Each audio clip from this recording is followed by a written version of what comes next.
So connect this to Yeah. We are at the end of the Midah HaTshis, which is Vesashlich Bemtzulos Yam Kol Chatosam, and I pointed out that this is the only case in the Tomer Devorah where Torah is very, very myrich on the theological aspect and really the Kabbalistic aspect of what this all means, which I'll make a sikum of in a moment. And he's very, very makatzer on what's really the purpose of the whole Sefer, which is the Beinam L'Chavere, of what we're supposed to do about this and how we're supposed to emulate Hashem.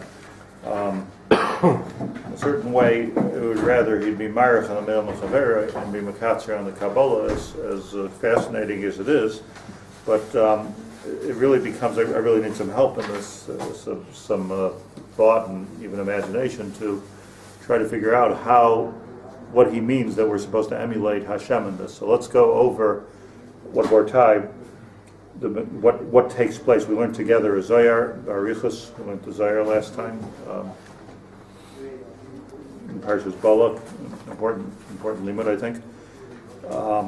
And the Nakuda, basically what happens is like this, that when a person does a chet, choose your chet, two things happen. One thing that happens is that you did a chet. You were pogem your nefesh, you're pogem your neshama. Maybe you get an oynish, maybe you'll do tshuva. It's something going on with your relationship with HaKadosh Baruch Hu. Your Yetzer Hara got to you, you violated it. You did tshuva. That's one thing that happens, and that's what we're most familiar with and most concerned about, and that's what we talk about the most on Rosh Hashanah, Yom Kippur, Elul, Aseret Yemei Tshuva. We talk about that sort of personal tshuva thing. Another thing that happens, that's let's call that, to use yeshivish terms, let's call that's a din in the Gavra. Then there's a din in the Chet. So the Chet itself creates an energy. And, we've said many times in many different venues that everything that a person does, even every word that a person says, creates. The Reb Chaim Volozhin says that when we speak Divrei Torah, we're creating good malachim. When we speak Lashon Hara, we're creating bad malachim. But when we speak, we create. Ad Kedei Kach, that the Rav Steinberg once explained why he never, for 70 years, he never talked on Shabbos anything. Didn't say anything on Shabbos. There's a Tainus Dibur every Shabbos, decades and decades and decades, no matter what. He had, except unless it was an emergency shiloh and he couldn't signal with his hands, he would say one word, mutter, usher. What? Dibur is a thing. So Dibur is something which creates. L'mashal. Every time a person says a word, Reb Chaim Volozhin explains it creates. So you're not, the whole yesod of the Melechas Shabbos is that you're not allowed to do creative acts. Bishul is creative, Bona is creative. You're not allowed to do creative things on Shabbos. That's we created the Mishkan, we created something. So he didn't speak on Shabbos. So it's ad kedei kach. There's what you do. Let's talk about an aver, because that's what we're talking about. When we talk about an aver, kal v'chomer, when you talk about a mitzvah, you're not only doing the aver, which is some kind of a violation of the mitzvah that was given to me, but there's something deeper going on over here that I've created something negative. The words of Pirkei Avos puts it very simple, that ha'oisa mitzvah achas koine praklet echad, ha'oisa aver achas koine kateger. Negative malach. So we learned the Zohar, and the Zohar explains, let me just go over it again because it's something that needs to be gone over again. The Zohar says, in my own words, that when a person does a chet, it creates the koach, it gives koach to the sitra achra. Sitra achra is also koach that comes from Hashem, but you think of it as a great generator in Shemayim. Kadosh Baruch Hu is giving energy into this world, and the energy can come from the tzad of kedusha, or the energy can come from a different battery, which is the tzad of sitra achra, the other side, the tzad of tumah. They both work, and And on a Kabbalistic level, the free choice that we have is to decide, are we going to get this beautiful, clean, pure energy, or are we going to take the junk food because we're hungry and we can't wait for something more substantial, or we don't want to discipline ourselves something more substantial. So anything, the junk food will kill you eventually. The junk food will cause problems. The junk food. So there's a famous story with the Rayats, the previous Lubavitcher Rebbe. So somebody, he was very medactic on. Obviously, he was very medactic in halacha. He was involved with kiruv, but he was very medactic in halacha. So it was one of the heads of the conservative movement said to him that you shouldn't be so medactic in halacha. Like if you really want to do kiruv, if you really want to help people, like don't drive on Shabbos, don't do this over. If you really want to do kiruv, so he says, if there's a fire burning, like you don't look if the water that you throw on it is clean or the water you throw on it is dirty. You throw the water, you put out the fire. That's what the conservative rabbi said. So the Rayats, the previous Lubavitcher Rebbe, said that's true, but you got to be careful not to throw kerosene on it. You can't just throw any liquid you get. So there's a destructive factor sometimes to an avera that you're actually polluting and making things worse. You think you're making things better on that short term, but you're really making things worse. So the Zohar explained the mechanics, fascinating, that it's not that Klal Yisrael was over Gilui Arayos and Avodah Zarah and Shvichas David and the Bayis Rishon, and therefore we had an Oydish comes the Nebuchadnezzar and the Babylonians and destroys us. No, that's not what happened. It's not that it was an Oydish. It was that Nebuchadnezzar and his army gets koach from the Sitra Achra. The Sitra Achra gets koach from our Averos. So what's really happening is that we're doing Averos thinking we're doing something good, but what we're actually doing is we're giving this kind of, we're changing the pipeline with our Averos from the Tzad HaKedusha to the Tzad HaTuba, and now all of this koach is going to our enemies that they're using against us. So it's not that it's an Odesh, it's a result. The result of negative energy is negative action. And negative action goes against us. So what we have to understand is a whole new insight into the anti-Semitism. It's bad. It's what it is that where do they get this koach from? The answer is where do they have a koach? How can they have a koach? How can they build atom bombs? How can they build gas chambers? Where do they get the koach from? Where do they get the intelligence from? The answer is they got it from the Sitra Achra. This is coming from a Makar, from HaKadosh Baruch Hu. And who feeds the Sitra Achra? The Avonos B'nai Yisrael. So it's a serious idea what the Zohar says. However, Klal Yisrael can do tshuva. Now we're talking about a global Klal Yisrael. So the tshuva of Klal Yisrael is we did tshuva. We find that we did tshuva for the Chatoim of the Bayis Rishon. The Purim story, understand something that you may never have thought of before. Purim story is not an isolated incident that took place between the Bayis Rishon and the Bayis Sheni. The Purim story is the national tshuva. It was the Gilui Arayos Shvichas David Avodah Zarah of the time of the Beis Mikdash being thrown into one of the places that we were thrown into was the Persian Empire. That's where a lot of Jews were, assimilating even further, and then doing tshuva, miraculously doing tshuva. It's even more miraculous than it would be if everybody would do tshuva today, something which we're not like sort of expecting Al Pi Teva to happen, that all of a sudden everybody, the whole state of Israel, the whole American Jewry or whatever, we believe. It's tshuva is a shver ma'aseh, but it did work. Somehow or another, it did work. The Gemara says on this, Gedolah Hasaras Hatabahas of Hamad, that somehow Hamad was able to do what 48 Nevi'im couldn't do. Okay. Chazal say that Yishmael is, that Avram Avinu saw Baruch HaKodesh, that Yishmael is that ultimately Yishmael will cause a situation of Yishama'el, that we will listen to Hashem. Okay. So what happens is there's a tshuva. Now, how does the tshuva interrupt? What does the tshuva do to this cycle of all of the Sitra Achra? Fact. We created koach for the Sitra Achra. We created, it's a fact. And that already went to the Goyim. Fact. And now they have the swords and the technology and the evil to destroy. Fact. That's done already. Okay, we did tshuva. Nice. A little bit too little, too late. right? We did tshuva. We did tshuva, says the Tomer Devorah, the Leba, the Zohar, etc., that we can understand that the tshuva will, Hashem, forgive me. Look what I did. Look what I did. Forgive me. Okay, I forgive you. But that's not going to undo the process which has begun. This is not going to stop that which has taken place, right? L'chora.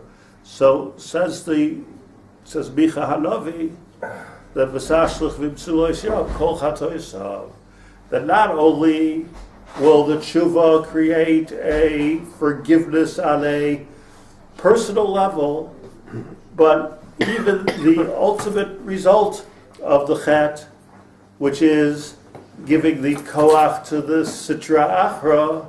Haman got his koach from the sitra achra, so he already has the koach. Go run with it. He's got the ball. Run. So what's going on? No, the tola oisai al ha'etz, that HaKadosh Baruch Hu goes digging into not only the Avera to forgive it, but the result of the Avera, which is all the way down the line, and you let the cat out of the bag already here. So what HaKadosh Baruch Hu catches that cat and not only puts it back in the bag, but destroys it. It's a Chiddush Nifla. It's a Chiddush Nifla not only in the power of a chet, that's bad, and on the power of tshuva. That's good. So when Klal Yisrael does tshuva in Shushan Habira, in the Persian Empire, the outgrowth of that is Haman is killed. The outgrowth of that is that a Daryavesh is born, and Ezra takes Klal Yisrael back to Eretz Yisrael. We build a Bayis Sheni. So there's a restoration that takes place of the tshuva. It's not, or let's say it this way, even though it is too little, too late, it's never too late.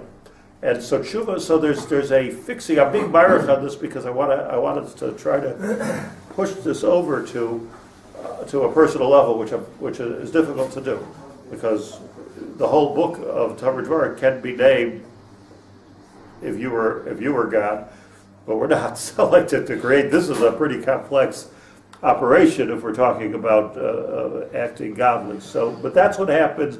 Muvad. I mean, as much as it's going to be muvad, is it muvad in the world of the Seder Ha'olam? What happens is v'talu oisai al ha'et. So there's a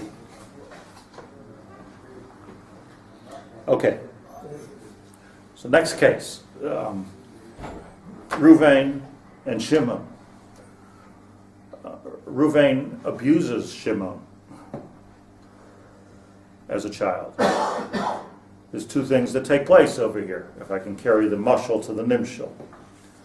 Ruvain abuses Shimon, and abuse took place. Avera took place.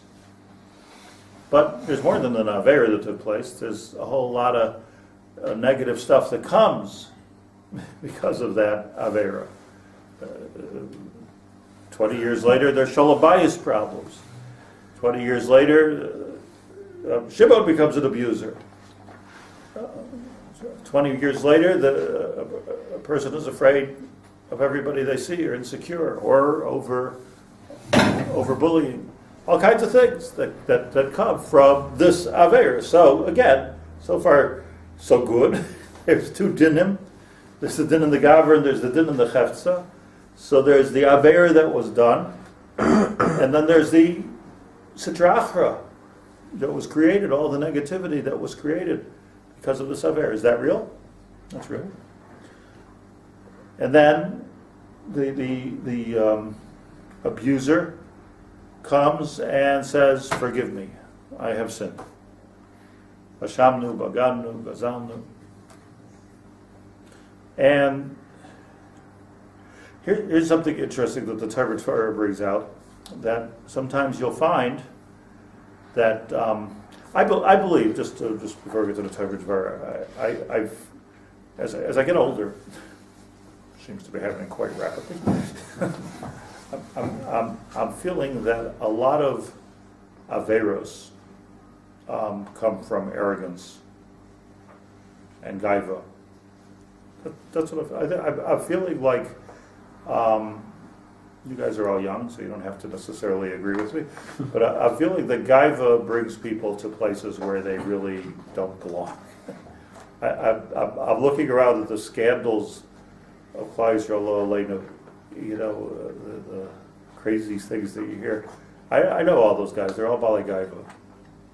Every one of them. they're all huge Bali Gaiva. And it's almost to the point that when a person, but he's going with a lot of arrogance, you can almost predict a downfall. Because, I don't know why, because they're just making he just constantly trying to test how much he can get away with, and it feels like it's beyond rebuke or beyond error, that everybody sort of like, worships me, so there's nothing that can, go wrong, and I've got everything in control. A lot of arrogance there. There'd be just a little bit of insecurity, would be better off. So often these Bali Gaiva that hurt people are then humbled, and we see this with our eyes. We see the humbling of those people that are Bali Gaiva. They got theirs. You can see it. If you live long enough, you can see it. You can see the humbling. And then there's a very, very clear initial reaction to that, or a reaction, I even should say, it could be a permanent reaction to that. Like, Kadosh Baruch Hu gives everyone what they deserve, and he was humbled, Hu HaRasha, Ani HaTzadik, and he's going through a tremendous amount of, that abuser is going through a tremendous amount of Yisurim. And what's our reaction to that? The correct one. Good for him. I mean, that's got what he deserved. So I think that's a normal, ethical, sane reaction. Like he's getting what he deserved. Even when these scandals break, so there's an immediate set of Yisurim that's set in. I mean, the person's all of a sudden in gullus and has to run away from their community and is in hiding and is embarrassed, and and how often their husband or their wife leaves them, and usually it's the kids are suffering. I mean, it's terrible. I mean, again, I've had this experience with people a number of times. Chashuv people. They get theirs. They're humbled at the end. Now what? That's the question. Now let's say they did tshuva. Now here's the problem. You never know. Hashem knows when we do tshuva. We never know when people do tshuva, right? It's a bit of a, if a person goes and kills somebody, and then the Beis Din's about to execute him, and he says, "Listen, I did tshuva. I just want to tell you, I did tshuva. Really, it doesn't help." Why doesn't it help? What we saw with two Eidim is that you did an Aver. We didn't see with two Eidim that you did Tshuva. That's already hard to know. I mean, that you clapped. The one thing that you can see, the one thing that you can see clearly is Yisurim. Yisurim is a clear thing. And I think you could even see clearly a humbling of a person. So let's say a person says he did tshuva and he was humbled and he has the Yisurim. So now what's our attitude towards the abuser? Not only the question can come up in a societal case or the person in a personal case. What's my attitude towards he who has abused me?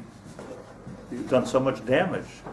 So let's say I'm tzaddik, so I forgive you. Yeah, you hurt me, but I forgive you. It doesn't take away, all the damage that they've done. So what happens with that? This is where this mechanics of the Tomer Devorah possibly comes in, because not only when a person does tshuva, when a Jew does tshuva, when a community does tshuva, when Klal Yisrael does tshuva, so not only does HaKadosh Baruch Hu say, I forgive you, but the cat is out of the bag, they actually builds the Bayis Sheni. See, it could be that Kinireh, by the way, I know I'm going back and forth here, but like we seem to have done a national tshuva during the time of Purim for the Chorban Bayis Rishon. Did we ever do this national tshuva for the Chorban Bayis Sheni?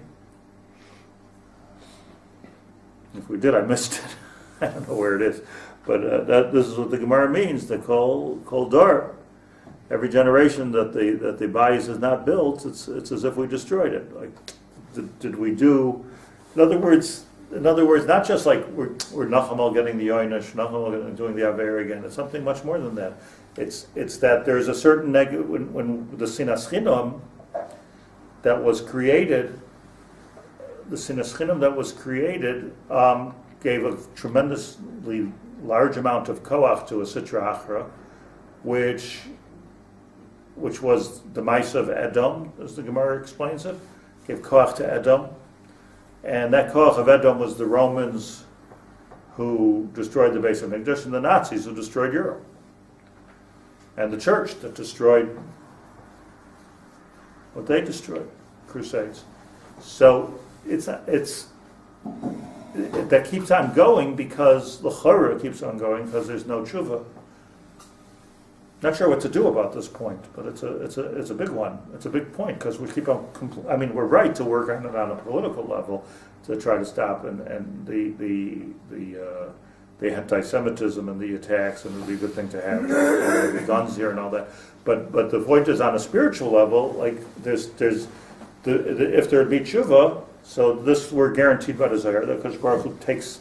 Not only does he forgive the Avera, but he stops the effect of the Avera as he did at the Bayis Sheni. I'm sorry, Doran, what did you say? You see, the way I'm understanding it, there's an interconnection of two systems here, so to speak, in simplicity. If it's a Bein Adam B'Chavera, a Kodesh Baruch Hu will wipe away the effects, even though the Nifga doesn't give Mechila. Doesn't necessarily have to give Mechila to the one who wronged him. But nevertheless, if the one who wronged does a sincere tshuva, Kodesh Baruch Hu will wipe away these effects. You're talking about the Reish or the Sefer? You're talking about the theological part of the Tomer Devorah? No, I'm talking about the whole thing. What about the one who was wronged? If he doesn't give Mechila, he doesn't accept. Then there's no tshuva. Then there's no tshuva. It's not tshuva. You can't do tshuva on a Ben Chaver unless somebody. So how do we do tshuva for that generation? So obviously we can't do that. So I presume that by as is probably the most famous quote, the one quote that everybody knows from Rav Kook. So the way you fix Zinas Chinam is with Ravas Chinam. But you see, unity and Ava are I actually can't stand those subjects. People talk about unity. Nothing against unity. I just think it's so superficial and so what's the unity? But on a deep level, I very much appreciate it, and that is that the sinah, that avera that took place is an avera which is given koach to Yidei Esav, and we're suffering ad hayom hazeh from that sitra achra. That's what we're suffering from, and it comes right back in Dafka at Klal Yisrael. Why does Klal Yisrael suffer so much? At Klal Yisrael, when you see the nations suffering, and the nations, for that matter, disintegrating and disappearing, that's a different thing. That's the their shlichus is over. The sitra achra ran out of koach, or there was some tshuva online or something. That's why they're all disappearing. But when we're suffering, so the pshat is that we've given a koach to that. We've given like you give, like we're traitors. We've given koach to the enemy, to the sitra achra. It's just about being honest and ethical and it's just about your shemayim and being a mensch and not being self-centered. That's all. But so when you still see the sinas chinam, it's that's already not a unity issue. That's an issue of how do we stop this process? Okay. What I'm trying to get at, though, let's go back to the Bein Chaver, because I'm being a little bit confusing because I'm a little bit confused. But to go back to the Bein Chaver, what we're talking about is I now in this case in the Tomer Devorah scenario become God in the sense that I have to act like Hashem acts. I have to act in a godly fashion. So if I have to act in a godly fashion, so now the person who was chotek kenegdi does tshuva. First godly thing, okay, I accept your tshuva if it's a sincere tshuva. Now, in a godly fashion, just hold these two things in mind. I know we can do this. In a godly case, where do the yisurim come in? So we said that even though a person, now we're talking about Bein Malka, there's Bein Malka and Bein Chaver. Even in a Bein Malka, even if a person does tshuva, there's still a makom for Yisurim. Because the Yisurim are memarek the chet of the other. What does that mean? The Yisurim take away the negativity which it placed within me. Yisurim memarkim. So it's like if they wouldn't be painful, we would love them, because it's like taking a shower. The Yisurim are like taking a shower and getting rid of the effect of the chatoim. And now, where is that water washed to? It's washed down to flush out the sitra achra. Take this, the Zohar told us in Balak. Take the koyach of the enemies and pollute it till it's no koyach at all, and it implodes into their face. So now, in our case, now let's go back this way. In our case, the person is chota keneg me, and after all of the damage was done, he says, "Will you forgive me?" It's hard. We've all been in this situation. It's a difficult question to answer. But let's say you answer it sincerely, and you say, "Yes, okay." You're sincerely able to say, "I forgive you," providing the person did tshuva. By the way, if the person didn't do tshuva, you shouldn't forgive. What's the Like, if you're going to do the same thing again tomorrow, what's the forgiveness? But if a person was hurtful and they really, and then let's say they get, says the Tomer Devorah, they're humbled through some kind of yisurim. So now they asked you mechila, so we can know if a person did, I guess we can know somewhat if a person did tshuva. They asked mechila, they got yisurim, they've created a mess, but now what? So it says the Tomer Devorah, the last sentences here.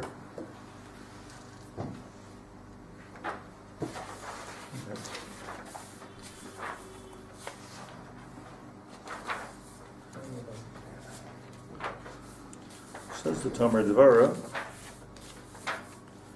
Gam b'mida zu tzarech lisnai ga'adam im chaveroi. Afilu sheyeh rasha meduka b'yisurim.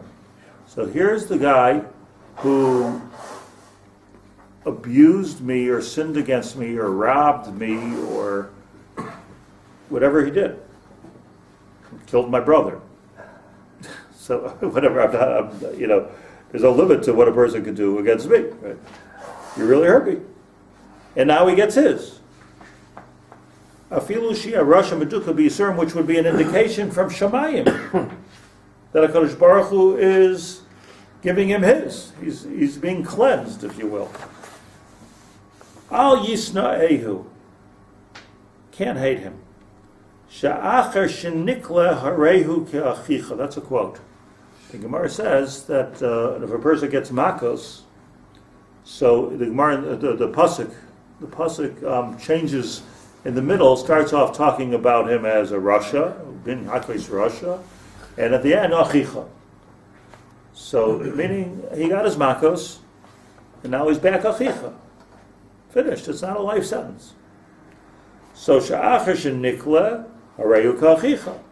Once he gets his makos, harehu ka'achicha, he becomes your brother again. So, okay, what does that mean? Come over for Thanksgiving dinner. Thank you for killing my brother. What is it? Achar shenikla harehu ka'achicha v'yikarev ha'merudim. One should be makarev those people that are merudim v'hanenoshim, and those people that receive their oynish v'yirachem aleihem. Yirachem aleihem. V'adrabah. On the contrary, yatzilem miad oyev. In other words, it's not just, okay, we'll get on with it. Adrabah. Likontrech. Yatzilem miad oyev. Help them get away from miyad oyev. Obviously, if they hurt you, they hurt other people too. So now there's now you've been on the class action lawsuit on trying to get the person, but he does tshuva, he makes good, he does whatever he's supposed to do. Now he's b'yisurim because the whole world's running after him. So now I take his side in the class action suit. Now I'm on his side because he did tshuva. Adrabah yatzilem miyad oyev. Va'al yoymar, and don't say avoynoi goram loy, he's getting what he deserved. Elo yirachamehu b'midazu kidefei rashti. Rather, Now he went through a lot of Kabbalah to tell us how to do this, because this is not this is counterintuitive. It's not logical, and it's darn hard to do. But what does it actually mean? That once the person does tshuva, when I'm trying to get this link, this is where I'm struggling. You can feel free to chime in here. I'm trying to get the link. A Yid does an Aveira, or Klal Yisrael does an Aveira. They're giving koach to a Sitra Achra. Kadosh Baruch Hu takes that, and he's Vesashlich Bemtzulos Yam Kol. He takes the poison, throws it to the bottom of the sea, and kills those Rishayim. The Sitra Achra works against them. Where is the mitzvah of Vesashlich Bemtzulos Yam Kol Chatosam in the Benam L'Chavera? What tashlich are we doing? We're not this beyond tshuva. Remember, now this is a sari hamishtalech. It's burying the knife. It's burying the knife. Which knife? Not the knife he used against me. The knife that was used against him to give him Yisurim.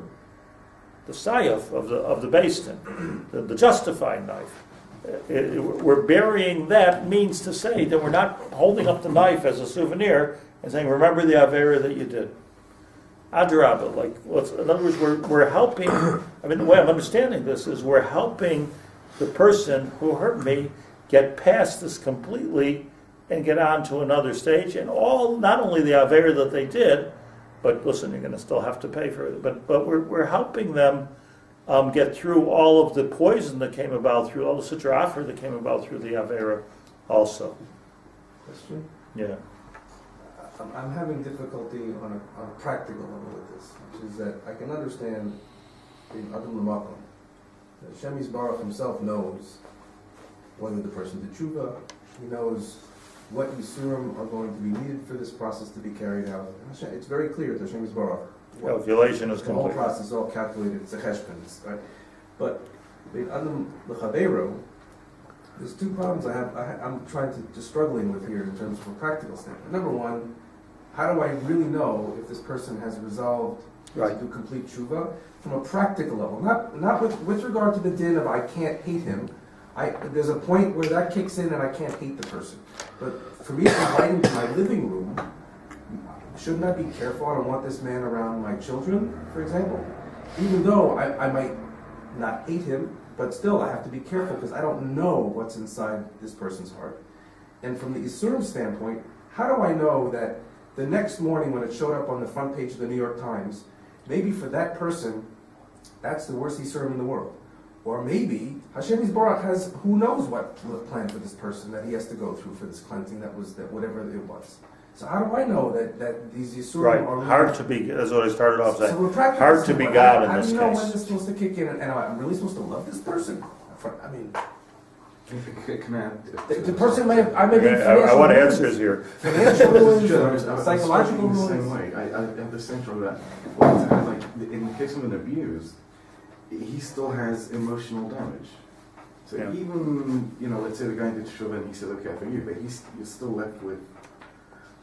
Or he's in financial ruins. If it's right. Yeah. I just want to mention that or financial ruins or whatever. Either way, there's some kind of personal permanent, or you cut off my arm. Hello. Right. Yeah. That's beside another issue. This beside for the tshuva, some people are mamash need to, whether there's sickness and abuse, some people are mamash either mentally or physically something that needs to be done, and they can do as much tshuva as they want. Theoretical level, until they get, clinically. The church has apologized. Big deal. There you go. Exactly. So what are you saying? They're insincere, or who cares? They did too much damage. Which one are you saying? It's insincere. Insincere. You think it's insincere? Huh? Did they fix the issue? I haven't had a personal discussion with the folks. They didn't fix the issue. No? They fixed? They still believe. They still want us we gone. are, Avariyanim. Right. They still want us gone. We know that they know them kafetz b'lemata elem ken mechazim olav lemala min hashamayim. So there's only a certain amount of responsibility. This person, even though he caused the damage, the person who received the damage also has to have the right perspective of what happened to him was not all because of this person. This person was a shaliach but he's not the reason. Let me say something. Tell me if this. If he doesn't get past that point, he can't move anywhere. But if he understands that point, the whole process becomes a possibility. So Once he acknowledges. If the person who was hurt acknowledges the bigger picture here, that it's not all this person was a shaliach for something to happen to him. So a 3-year-old would get abused. What do you do with that? A 3-year-old gets abused. What do you do with that? Look, I'm not. Again, this is a philosophical discussion. We're not talking about a personal Messiah. But philosophically, this is what Chazal are telling us. So everyone has to have the right perspective for this whole process to work. Yeah, I just want to say two things. It's helpful. Just two things from my own experience. First of all, that the psychologists say that if if a woman was raped, that ultimately, in the therapy for her to get over the trauma.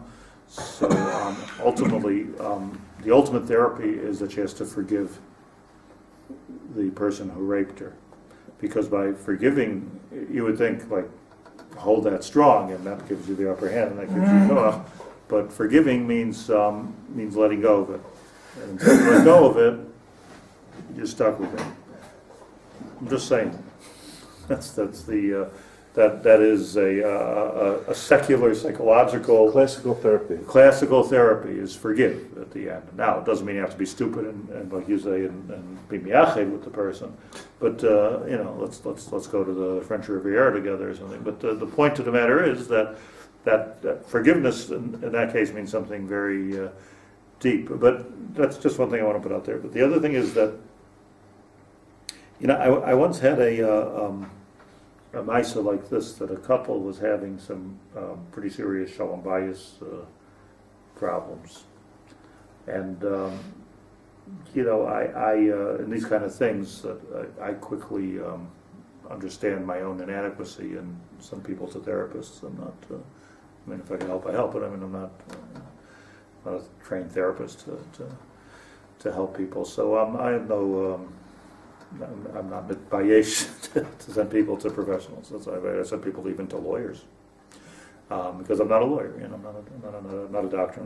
So, but try to help them anyway. You go to therapy, but if you want to bounce something, so I had this case pretty recently, where in his therapy, he wrote down. All the things, it was a pretty deep document, like he wrote down all the things that were really hurting him that his wife was doing, types of behaviorisms and things that she would say and things that she did, and whatever. I mean, it wasn't, but to him it was extremely hurtful. He was ready to get divorced. I mean, it was pretty serious, and it was a responsible person. It wasn't an irresponsible person. And after I would say 2 years, just keep this listed as well. It's a very interesting thing. Like when you're trying to fix something, like when you're in therapy, so you keep a record of what's hurting you, because otherwise you get all mixed up. Like it's easy to get all mixed up and forget what it is that I'm so bothered about. So we say, well, that's a good thing. Just forget about it. No, not necessarily. Like you have to work on it. So it's not necessarily like. So you have it written down. Anyways, a couple of years of therapy, and they really did come back together, and they really did straighten out everything, and they really learned to accept each other and for what they are, and not try to change each other, and all the very fundamental parts of marriage that takes a long time to learn, but they're pretty handy. just live and let live. And to me, that's the. You don't have to be exactly what I want you to be. That's the. So they got there. It took a couple of years, therapy, soul searching, chayvus halvavos, me a little bit, and Baruch Hashem, they got there. They got there, and they had a good, nice. It was a nice. You never know, but it looked like it was a pretty nice. I'm sure the guy, and he says Baruch Hashem, and he was actually thanking me for pushing him through this process, and he got through a very difficult process and expensive process, and he got through it. So he thinks it. So I said, so that's it. It's in the past. It's in the past. So he said, yeah. So I said, are you still carrying the paper in your wallet? Yep. Yeah. Paper has become part of his, very close to him. So I said, let's take a look at it. So I looked at it, check. Things are, I said, okay, now rip it up. Very difficult. Very difficult to rip up. It was, I get an interesting lesson for me. It was very difficult to rip it up. But he ripped it up. So ripping up the paper, I don't know, did I do right? I'm not,